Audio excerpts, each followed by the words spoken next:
강의사는 증시 각도기. 안녕하세요. 기타 심판 안지원입니다. 네, 안녕하십니까. 하루 만에 페이스메이커 자리에서 조금 물려난 페이커 각도기 박산준입니다. 하루 만에 밀려났다고요? 어제는 페이스메이커가 됐는데 오늘은 별로네. 네, 오늘 쉽지 않은 날이었어요. 네. 예, 오늘도 코스닥이 좋았습니다. 코스닥이 0.8% 올랐고 코스피는 0.07% 상승해서 보합으로 끝났습니다. 오늘은 사실 업종별로는 큰 특징이 없습니다. 네. 의료정밀에서 덴티움이 7% 상승을 했고 섬유회복에서 의료업종들이 골고루 한 3% 내외로 상승했습니다. 그리고 음식료도 그냥 전반적으로 상승했어요. 네, 오늘 음식료 좋았어요. 네, 음식료 중에서 근데 삼양식품은 신고가를 갔습니다. 대단합니다. 네. 네, 그리고 전기가스 업종이 제일 안 좋았는데 한국전력이 2.5% 정도 하락한 영향 때문이었는데 자회사들한테 이 중간 배당을 연말까지 달라 이렇게 처음으로 요구를 했대요. 이런 요구를. 네, 한전체 발행 한도가 이제 찼잖아요. 그래서 이 자본금과 적립금 요거 합산한 금액이 5배가 이제 한전체 발행 한도인데 네. 중간 배당을 빨리 받아가지고 조금이라도 한도를 좀 늘려놓고자 이렇게 요구를 했다고 합니다. 네. 네, 그리고 건설주는 여전히 어제에 이어서 안 좋았는데 오늘 대우건설이 제일 많이 하락한 한 3% 정도 하락을 했는데요. 네. 은평구에 신축 아파트 짓고 있는데 여기 또 오랜만에 또 띠철근이라고 그 건물 기둥에 이제 세로로 들어가는 주철근이 있는데 그거를 가로로 묶어주는 철근이 띠철근이라고 합니다. 근데 그게 또 누락이 됐다고 밝혀졌네요. 그래서 오늘 좀 하락에 영향을 줬던 것 같고 실제로는 작업자의 실수라고 이제 대우건설 측에서는 이야기하는 것 같습니다. 네. 그리고 보완은 이제 완료를 했다고 합니다. 네. 이런 안전 관련 실수는 좀 없었으면 좋겠습니다. 네, 그리고 오늘 LG 디스플레이가 대규모로 유상증자를 어제 발표를 했습니다. 어제 오전에 한 1조 3천억 넘는 주주 배정 유상증자를 발표를 해서 네. 주주들이 또 한 번 충격에 좀 휩싸였을 것 같습니다. LG 디스플레이 언제까지냐? 그죠? 네. 끝도 없어요. 예. 근데 LG는 이렇게 돈은 가지고 가는데 자사주 매입 수각은 LG그룹 전체에서 본 적이 있으세요? LG그룹 전체에서 나는 본 적이 없는 것 같은데 별로? 그러네요. 몰라. 내 기억력이 짧아서 그렇긴 하지만 유상증자는 여러 번 했어요. IPO도 하고 돈 땡기는 건 시장에서 굉장히 많이 했는데 LG그룹이 내가 알고 있기로는 국민기업인데 국민들한테 돈 빼가는 기업인 건 확실하네. 주식시장 입장에서는. 네, 이게 디스플레이가 참 좋을 것 같다. 옛날부터 네. 한 2017년도부터 계속 들었는데 한 LC 번도 좋은 적을 못 봤어요. LCD에서 침몰을 해서 이제 중국한테 시장 뺏기 이게 이제 제조업에 중국과의 겨루기가 했을 때 어떤 일이 벌어질 수 있는지를 가장 극명하게 보여준 회사가 LG 디스플레이 같이 정말 대단한 회사조차도 중국하고 맞짱을 떴을 때 굉장히 어렵다라는 걸 보여준 대목이죠. 네. 그간의 LCD의 이 발전 과정에서 LG 디스플레이가 굉장히 큰 몫을 했고, 그럼요. 또 OLED의 발전 과정에서도 큰 몫을 해서 그럼요. 소비자들의 체감하는 이 수혜라고 할까요? 소비자들의 이 효용은 굉장히 많이 높아졌잖아요. 그렇죠. 2015년, 16년에 보던 우리 TV 화질과 지금은 완전히 게임이 다른 수준인데 네. 그 사이에 LG 디스플레이 그 효용을 제공했던 LG 디스플레이는 캐펙스 투자는 어마어마하게 들어가는데 실제로 이제 중국발 공급 과잉 때문에 네. 판가는 떨어지고 출하량 떨어지고 네. 계속 추가 투자는 필요해서 유상증자를 하면서 주식은 지금 계속 좋지 않은 상황입니다. 저도 코피 몇 번 터진 주식입니다. LG 디스플레이. 이제 그 근처로는 서 있기도 싫어. 요즘에 디스플레이 업종에 대해서는 아직 그 학을 뛴 사람들이 너무 많아서 투자자들 중에 네. 근처에도 안 가려고 해요. 아무리 무슨 호재가 들릴랑 말랑 하고 네. 비전 프로가 나와서 OLED가 차지하는 비중이 얼마고 해도 디스플레이 업종 근처에도 안 가고자 하는 이런 투자자들이 좀 많은 것 같습니다. OLED도 이제 핵심 뭐냐면은 그 BOE가 접근이 되는 순간 과연 한국의 OLED 업체가 살아남을 수 있을까? LCD에서 봤듯이 일단 얘네는 이제 무작위로다가 그냥 덤핑까지 감안해서 만들어가지고 생산 설비 증설을 해놓고 자기네 나라 애들한테 팔면 되니까 그냥 물량 뛰기로 가서 그냥 융단 폭격하고 같이 죽자 이렇게 해놓고 정부 보조금 등등등 해가지고 살아남고 이런 구조죠. 네. 네, 발행가도 꽤 낮아요. 그 17일 종가 기준으로 27% 낮은 가격에 신주를 발행해서 희석 효과는 한 마이너스 8% 정도인데 이틀 동안 한 10% 하락했습니다. 네, 기존 대주주 LG전자가 한 38% 정도 지분을 갖고 있는데 다른 주주들이 만에 참여를 안 하면 한 120%까지 배정을 받겠다. 한 5천억 규모거든요. 그래서 증자에는 책임감 있게 좀 대주주가 많이 참여를 하는 모습을 이제 보여주기 때문에 그나마 좀 많이 안 떨어진 것 같아요. 원래는 이제 유상증자 발표해서 희석 효과가 한 8%면 막 15%씩 빠지고 이런 것들도 많거든요. 그렇죠. 네, 근데 그것보다는 좀 그래도 선방했다라고 볼 수 있을 것 같습니다. 앞서 그 LG 가에 대한 그 유상증자와 그 뭐 이렇게 IPO 뭐 그다음에 매각 이건 전부 100% 순수 개인적인 의견이라는 거. 회사에 전화하지 마세요. 네. 저하고 상관없어요. 네. 그렇 네. 이번 발언은 그렇게 공격적인 발언은 아니었던 것 그래요? 같아요. 예. 그 정도 옛날처럼. 옛날 같지는 않았어서. 예. 나 이제 가슴이 뛰네. 갑자기 또 옛날 생각나가지고. 네. 아우, 나 진짜. 갑자기 가면서 입에서 말은 튀어나왔고. 근데 사실은 뭐 IPO하고 유상증자를 했지만 소각한 거는 제 개인적인 짧은 기억력에는 기억이 없는 건 사실입니다. 혹시 있다면 댓글로 달아주시고. 네, 있으면 달아주세요. 그게 나오면은 또 네. 정정해 주시기 바랍니다. 네, 그럼 칭찬해드리겠습니다. 네. 매입 소각도 하시고 주주를 위해서 뭐 애쓰시고 이런 분들 배당은 많이 옛날보다 늘었나요? LG 디플은 배당 못 주겠지. 상황이 디플은 이러니까. 예, 적자가 지금 네. 최근 2년 동안 6조 원 적자를 봤습니다. 네. 네, 그래서 22년도에만 한 2조 받고요. 올해는 3분기 누적으로 한 3.6조 봐가지고 네. 거의 뭐 6조 가까이 이제 손실을 2년간 보고 있고 신용등급도 하락했고 부채 비율도 160%에서 320%로 더블로 늘어나고 뭐 증자가 불가피한 상황이었습니다. 네. 네, 그래서 보통 이제 신사업 한다라고 하면서 증자해서 그 신사업 기대감 때문에 유상증자가 오히려 호재로 나오는 그런 일부 그 중소기업들도 있는데 이 경우에는 뭐 운영자금 그리고 시설 투자 자금도 있지만 그리고 뭐 채무 상환 자금 이런 거에다 대부분 쓰다 보니까 그렇게 좋지 않게 주주들은 반응을 했던 것 같습니다. 네, 뭐 여기도 중국의 대표적인 제조 피해 기업이죠. 네. 네, 중국의 피해를 제일 많이 본 업종이 아닌가. 근데 자본주의 시스템은 어쩔 수 없어. 비용 낮은 대로 흘러가는 거예요. 아니 그러면 미국은 뭐 처음부터 미국이었나? 유럽한테 따지고 보면 요즘 옛날 중국 한 2000년 대 초반에 중국 대접 받았던 게 유럽한테는 미국이었죠. 예. 근데 또 우리 뭐 아시아는 미국한테 그런 대접 안 받았나? 그러다가 이제 또 이렇게 되는 거고. 비용 싼 대로 모든 회계본위는 결국 넘어갑니다. 네. 네, 그리고 삼양식품은 사실 뭐 뻔한 투자 포인트 이때까지 뭐 수십 번 얘기했던 투자 네. 포인트인데 다 알면서 그 투자 포인트를 꾸준하게 유지해가고 있습니다. 그러면서 네. 신고가까지 계속 올라가고 있는데 일단 PQC 측면 다 좋아요. P에서는 이제 판가 인상 계속 해왔고요. 경쟁 라면 대비해서도 뭐 신라면보다 훨씬 비싸잖아요. 불닭볶음면이. 네. 그런데도 잘 팔리고 있죠. Q 측면에서는 11월에 또 수출 최고치를 달성을 했습니다.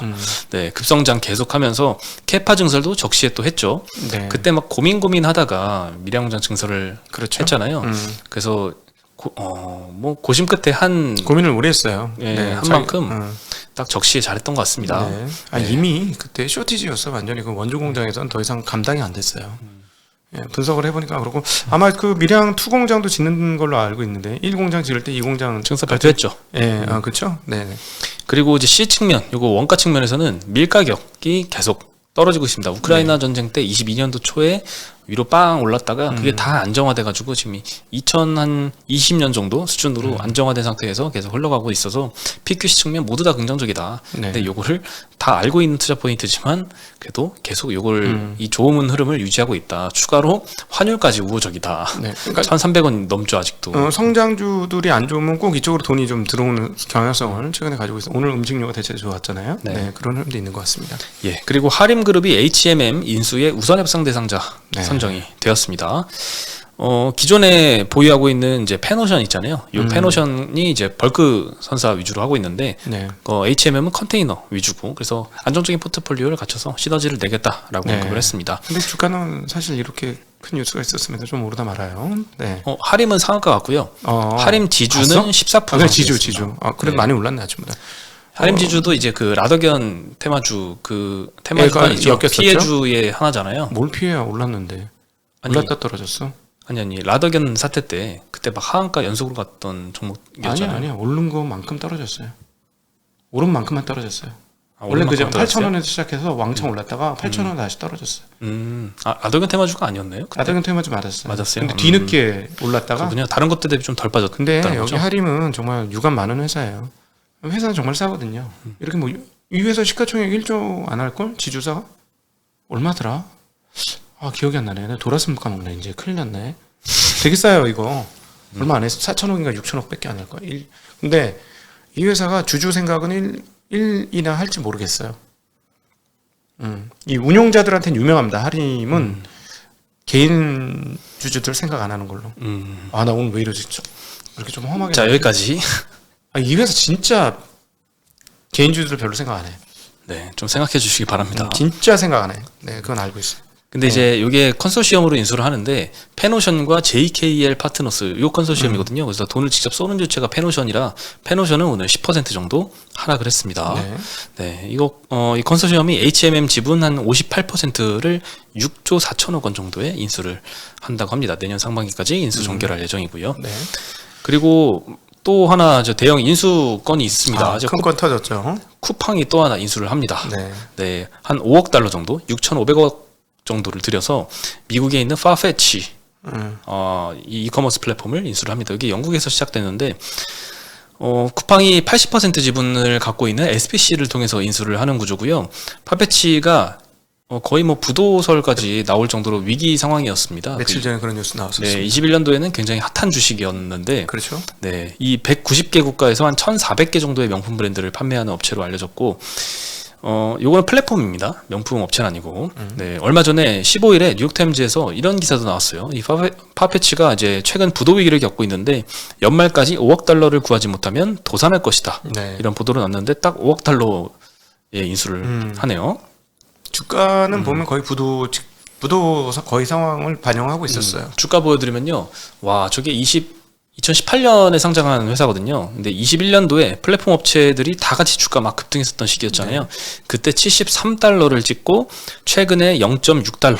90% 날라갔죠. 99% 넘게 날라갔습니다. 99%. 아, 그렇구나. 엄청나게 날라갔습니다. 그렇구나. 7달러야지 90%구나. 아, 네. 네. 그래서 거의 소멸 직전까지 이제 네. 갔는데 인수를 했고요. 21년도에 인수했으면 어떡할 뻔했어요. 네, 큰일 날 뻔했죠. 우리 최근에 인수한 회사들이 몇 개 있죠. 좋을 때. 참, 네. 그래도 저게 0.6불이어도 시총이 굉장히 한 크지. 3천억 정도 될 거거든요. 근데 과연 저 73불이면 어마어마하게 높았겠네요. 그러니까요. 어쨌든 뭐 와이너리 하나 값, 한 두 개 값, 와이너리 2개 반 정도 가격으로 인수를 했으니까 네. 나쁜 건 아니네요. 네, 세 개. 네, 세 개. 와이너리 세 개. 네. 네. 그리고 파페치의 이제 주요 지표들 한번 보여드리면요. 총 거래 금액을 기준으로 이 GMV라고 하죠. 요걸 기준으로 이커머스들은 이때까지 좀 밸류에이션을 많이 활용을 했습니다. 2020년도에 총 거래 금액이 31.8억 달러에서 21년도에는 한 30% 넘게 급성장을 했습니다. 42.3억 달러로 성장을 했는데 2022년도에는 40.5억 달러로 오히려 감소했습니다. 네. 이게 GMV가 계속 올라가는 모습을 보여줘야지 이커머스가 이제 고밸류를 유지를 할 수가 있는데 그렇죠. 그게 이제 피크아웃된 모습을 보이면서 22년도부터 주가가 아주 세게 좀 부러지기 시작했죠. 네. 당연히 매출액도 22년도 성장이 정체된 모습이 나타났고 EPS는 21년도에 4불로 흑자 전환을 했다가 22년도에는 다시 1불 아래로 하락을 하게 됐습니다. 그래서 뭐 피크아웃 친 모습이 굉장히 좀 부정적이었다. 그래서 쿠팡이 인수한 후에는 다시 이 GMV 상승세를 유지할 수 있을 것인지 이게 좀 관건일 것 같습니다. 네. 그래서 쿠팡의 생각을 한번 생각을 해보면 한국 시장을 좀 타겟팅하는 게 아닌가. 충분하죠. 큰 시장이에요. 예, 라는 생각이 듭니다. 6,500억 갖고 한국의 명품 시장 상당 부분을 뚫을 수 있으면 성공인 거지. 그 백화점 우리가 분석을 해보면 백화점 분석을 해서 명품 샵 안 들어가 있으면 백화점은 BEP 넘기기 어려워요. 네. 그렇죠. 이제 이 전 세계적으로 그래도 협의를 잘 했나 봐요. 이제 명품 업체들이 아무한테나 이렇게 물건을 안 주는데 파페치는 다 병행 수입도 아니고 그 정식 계약을 다 해가지고 많이 조달을 받는다고 하네요. 그래서 네. 전국으로 이제 명품을 많이 이커머스로 판매를 하는데 쿠팡이 이 GMV를 늘리려면 뭐 전 세계인들이 명품을 더 온라인으로 많이 소비를 하게 해야 되는데 뭐 그럴 수 있는 능력은 아마 좀 부족할 거고 한국 시장에서 한국 사람들이 많이 온라인으로 명품 소비를 하게끔 늘릴 수 있는 능력은 좀 충분해 보이는 것 같습니다. 네. 네, 기존에 이제 명품 소비를 거의 오프라인 위주로 하잖아요. 근데 요거를 쿠팡의 기존 유통망을 좀 활용해서 온라인화 시킨다면 GMV 상승에 많은 영향을 줄 수 있을 것 같은 게 한국 시장이 명품 소비 1위 국가인 거 아셨나요? 1인당.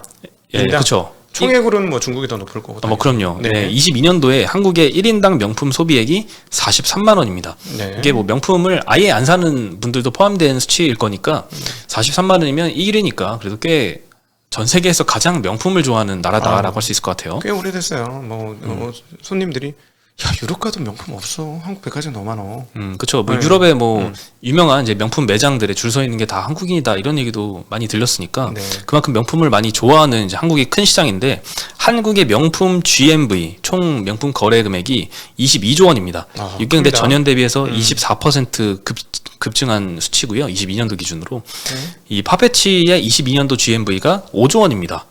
그러니까 한국의 명품 소비 22조 중에 한 4분의 1만 온라인화 시켜서 파페치가 가져가도 파페치의 GMV는 더블로 증가할 수도 있다라는 이제 수치가 나오죠. 이게 마진이 꽤 될 테니까 사실 5조 시장만 형성하면은 여기에 뿌린 돈은 금방 회복할 수도 있다는 계산이 나오고 22조면 그거 어디서 소비했겠어요? 직판 매장보다는 백화점이 많겠죠. 그렇죠. 그러면은 물론 직판 매장이지만 백화점 매출의 형성이 되겠죠. 네. 그러면은 백화점이 힘들어지겠죠.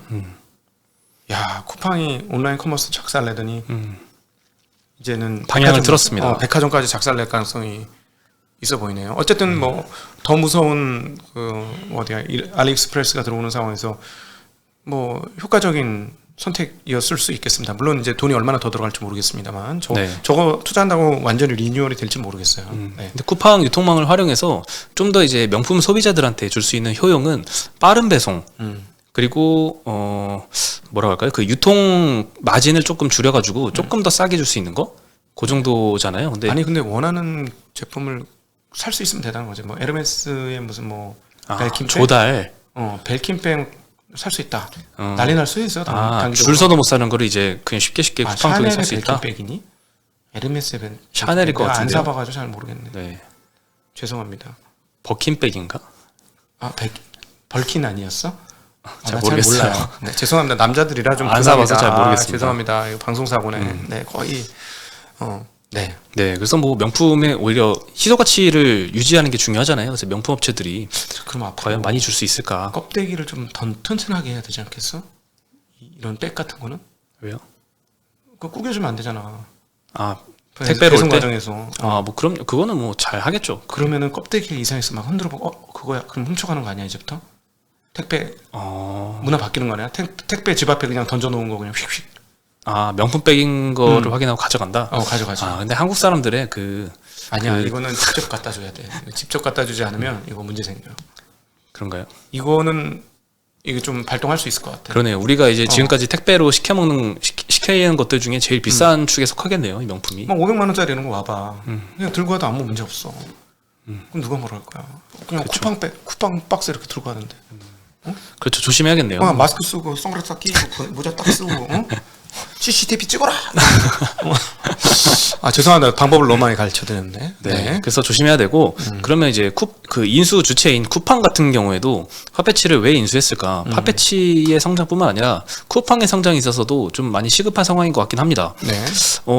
쿠팡이 일단 기업 가치가 굉장히 자본 대비 높기 때문에 요 멀티플을 유지하기 위해서는 그 파페치뿐만 아니라 쿠팡의 GMV도 잘 급성장하는 모습을 유지를 해줘야 됩니다. 그렇죠. 근데 이제 한국 시장에 국한돼 있잖아요, 쿠팡이. 그리고 시장 점유율이 한 27%까지 꾸준하게 우상향해서 많이 어느 정도는 찼기 때문에 지금 이미 네이버 제치고 1위까지 올라온 상황에서 추가적인 급성장을 여기서 또 치킨 게임으로 보여주기는 쉽지 않겠다. 그래서 추가적인 이 활로를 모색한 게 이쪽이 아닌가라고 바로 방향을 튼 것 같고 실제 쿠팡의 GMV 성장률을 보면 2019년, 2020년, 21년도 다 50%대 성장률을 보였습니다. 굉장히 많이 급성장을 하다가 22년도에는 15%로 쭉 낮아졌어요. 물론 성장이긴 하지만 성장률 자체가 꺾였다는 거는 더 이상 높은 멀티플을 주기는 조금 부담스러울 수 있는 거죠. 네. 그리고 올해는 3분기까지 해서 13% 성장률은 조금 더 낮아진 수치를 보여주고 있습니다. 그렇죠. 물론 이제 흑자 전환하고 긍정적이긴 하지만 지금 PBR 10배거든요. 네. 쿠팡이.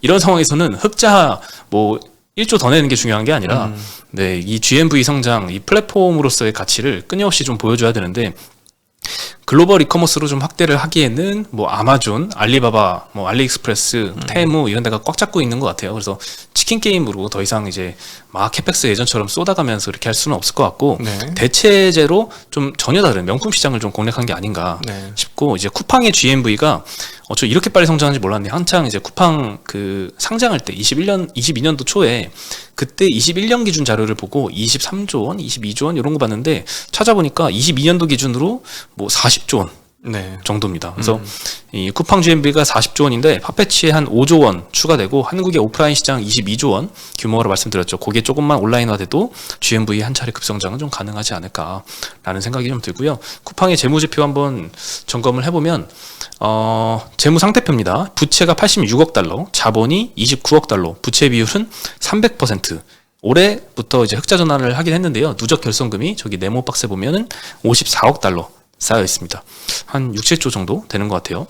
그리고 이제 쿠팡의 손익계산서를 보면은 3분기 누적 기준으로 순이익이 23년도에 3억 2,700만 달러, 22년도 3분기까지는 마이너스 1억 9,400만 달러였거든요. 그러니까 적자냈다가 이제 23년도부터는 좀 흑자를 내는 면은 좀 긍정적인 것 같습니다. 근데 흑자를 냈지만 주가는 크게 반등하기는 조금 어려운 상황이긴 합니다. 21년도 고점 대비해서 지금 한 77% 정도 하락한 상태거든요. 그리고 이렇게 많이 떨어졌는데도 PBR이 10배 수준이라서 플랫폼 업체로서의 가치를 좀 증명하기 위해서 GMV 상승에 기여를 하는 이런 명품 시장 쪽으로 좀 눈을 돌린 게 아닌가 이런 생각이 좀 듭니다. 일단 뭐 저 팝배치의 가격과 흐름을 봐가지고는 타이밍상으로는 뭐 그렇게 썩 나빴던 건 아닌 것 같다. 그렇죠. 느낌은 드네요. 이 주식쟁이 입장에서는. 네. 네. 아주 조심스러운 말이지만 네. 그 항상 고점 잡으면서 인수를 했던 그거 너무 오래 봤어요. 기업이 우리가. 있잖아요. 우리가 그 회사가 만약에 인수했다면 21년도에 팝패치를 70불에 잡았으면 진짜 끔찍할 뻔했다라는 생각이 좀 회사 듭니다. 본 모회사가 휘청거리죠. 그렇게 네. 되면. 네. 인수 타이밍도 잘못 잡으면 진짜 큰일 나죠. 큰일 나는 것 네네. 같습니다. 어쨌든 뭐 총 투자한 금액은 뭐 와이너리 3개 정도 가격, 좋은 와이너리 3개 정도 가격이니까 괜찮은 편인 것 같으네요. 네. 네. 쿠팡이 이제 돈도 많이 벌기 시작했기 때문에 네. 좀 감당할 수도 있을 겁니다. 네네. 예. 네. 오늘의 소식은 여기까지고요. 저희 내일 다시 인사드리겠습니다. 네, 그리고 아침에 보시면 저희가 이제 그 몽골수 후원을 이제 시작을 했습니다. 그래서 혹시 그 궁금하신 분은 아침 방송에 보시면은 그 방송 끝자락에 그 계좌번호 나와 있으니까 그렇게 하시고 기부 영수증 기본 공제 받으시고 그렇게 하시면 될 것 같습니다. 네. 각도기 채널과 전혀 상관이 없는 계좌죠. 네네. 저희와 이해관계가 따로 없습니다. 네. 네. 저희도 기부하는 입장이고. 네네. 그렇습니다. 저희 네. 내일 다시 인사드리겠습니다. 네, 안녕.